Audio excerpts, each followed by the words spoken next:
Hi everybody, this is Kurt Nystrom with Keller Williams Realty. I hope you're having a great day. Today I wanted to finish part two of a two-part series on lending. About a week ago or 2 weeks ago I did a short video on what's the value of getting pre-approved before you go looking for your dream home. And today I want to talk about, alright, you're ready to get pre-approved. Who in the world should you choose? Are all lenders the same, or are there some things that differentiate one from another? So, first and foremost, I want you to know I am coming from a realtor's perspective. I am not a lender, I've never been a lender, but I've worked with a number of them, and I've been in real estate about 14 years now. And so I'm coming out of a perspective of looking in the rearview mirror. I've had some purchases that went really smoothly.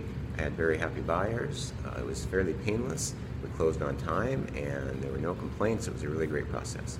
I've had other scenarios where it wasn't smooth, where sometimes we needed an extension or more than one extension. Sometimes it was extremely stressful on my buyers. And in some cases, we didn't even close, and it fell apart at the last minute, which was devastating to my buyers, and honestly, it was hurtful for the sellers as well. Sometimes the sellers have been really angry, and then they wanted to, keep the earnest money in spite of us having a financing addendum on there.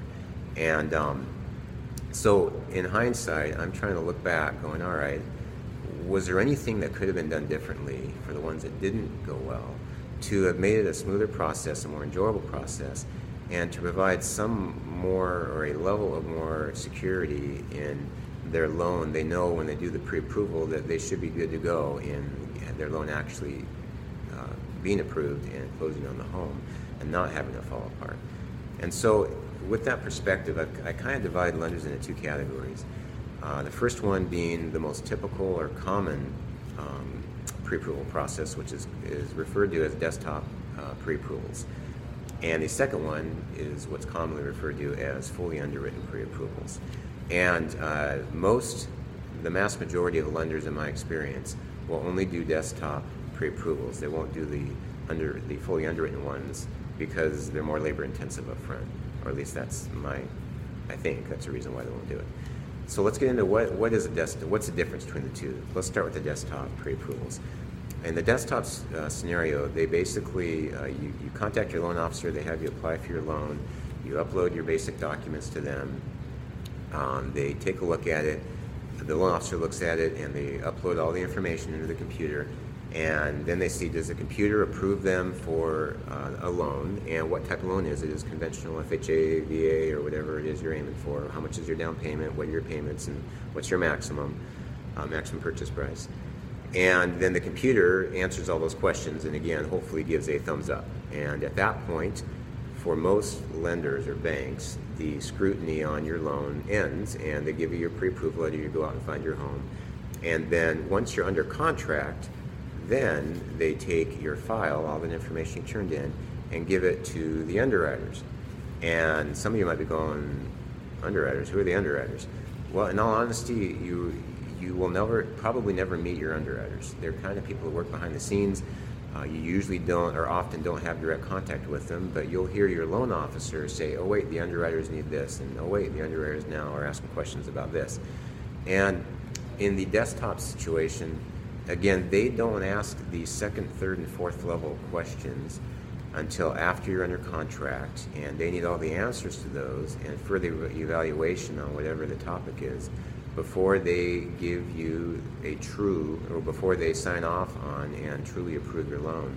So your loan can still be denied all the way up to closing if they don't get the answers that they're looking for, or you no longer fall into the categories that they thought you fell into.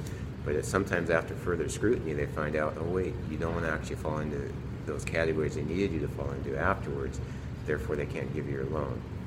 In some cases, you don't learn that until a day or two before your close date, when usually the buyer has given notice if they're renting, if they've been renting, they've usually by that point given notice to their landlord. And so now if the purchase falls apart, they're homeless. They don't have a home to move into because their loan was denied, and they don't have a place to go back to because someone else has probably already signed up to rent wherever they were at. Obviously, that causes a whole lot of stress on the buyers. The sellers are damaged as well because they never sold their home.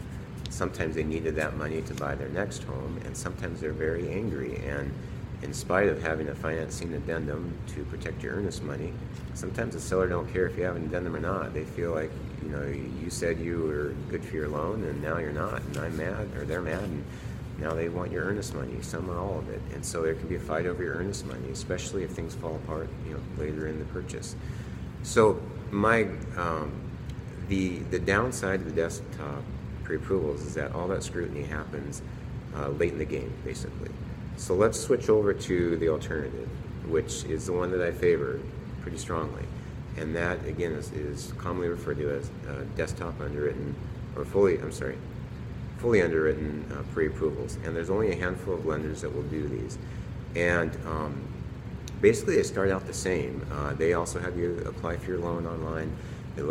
Your loan officer looks at all the information you turn in, and they and the computer will give a thumbs up or a thumbs down on whether or not you qualify at that point for the loan, and what loan you qualify for, etc., what your max is, all that stuff.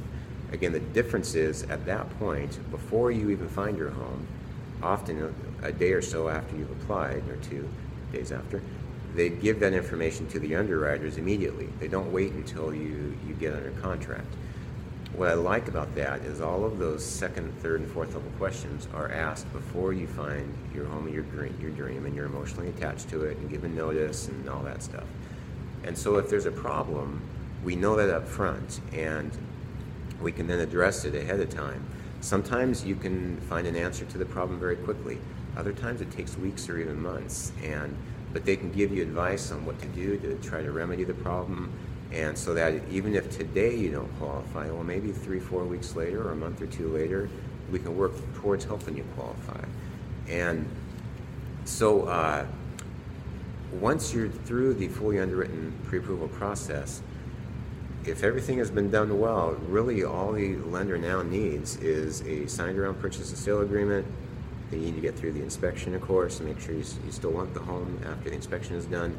And then getting a good appraisal on the home, clearing title, and aiming for your close date.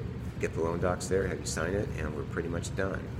And now, could a loan still fall apart, even in a fully underwritten pre-approval process and scenario? Yes, it doesn't guarantee the outcome, and I want to make that clear.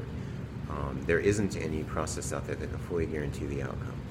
But your chances of it closing are a whole lot higher than when you've asked all the hard questions up front than if everybody waited until the last minute to go through that scenario. And honestly, my goal for you, as hopefully my buyer, is, other than moving, once we're under contract, other than moving, which is stressful enough as it is, I want you kind of bored. I don't want to have you stressing out over trying to find past employers or dig up old documents or whatnot to try to satisfy the underwriter's questions and you know, things they need to basically sign off on your loan. I want you just focusing on moving and just enjoying the process, getting excited about your new home, closing on time so everybody's happy, you and the seller, and moving on with your life, and again, hopefully having a really good experience. So those are the main differences from my angle. If you have any questions about this or anything else, feel free to give me a call. I'm at 206-579-5650. I'd love to help you and love to hear from you, and hopefully have a good rest of the day, and we'll talk to you later. Take care. Bye-bye.